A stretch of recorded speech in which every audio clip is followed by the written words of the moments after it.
Live mula sa ATI Bicol, Pili Cangaring Sur. Ito ang ATI Bicol #Sarabay Channel News Update. Magandang hapon. Narito na ang news update sa araw na ito.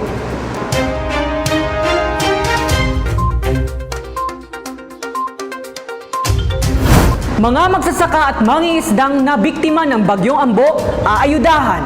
Makakasama natin ngayon si Charlene Freeman. Nangako ang Department of Agriculture na nakahanda na ang kanilang 700 million na Quick Response Fund o QRF para tulungan ang mga magsasaka at mangingisda na grabing naperwisyo ng Bagyong Ambo na naminsala sa Luzon at sa Silangang Kabisayaan.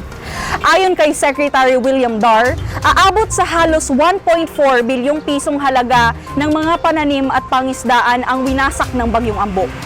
Ang kabuuang pinsala sa saging, iba't ibang mga gulay at papaya ay nagkakahalaga ng 793 milyong piso.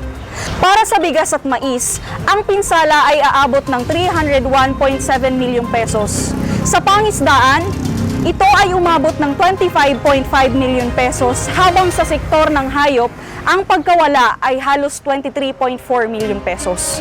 Ikinagalak naman ni Secretary Dar na ang pagkalugi ay hindi ganon kabigat sapagkat naglabas sila ng maagang babala at mga rekomendasyon sa kanilang mga tanggapan sa mga rehiyon na tatamaan ng Bagyong Ambo.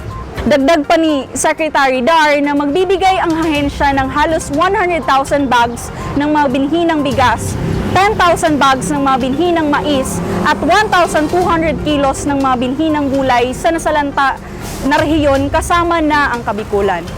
Bilang karagdagan, ang Philippine Crop Insurance Corporation or PCIC ay nakatakdang magbigay ng paunang tulong na 90.5 million pesos sa humigit kumulang na 11,500 na magsasaka at mangingisda. Muling tiniyak ni Secretary Dar na tuloy-tuloy ang suporta at ayuda ng kagawaran sa mga naapektuhan ng bagyo, gayon din sa mga dumaranas na malaking pagsubok dahil sa pandemyang dulot ng COVID-19. Ako po si Charlene Freeman, nagbabalita. Balik sa'yo, Christian. Maraming salamat, Cha. At yan ang news update sa araw nito. Ako si Christian Tosok para sa ATI Bicol #Sarabay Channel News Update. Magandang hapon.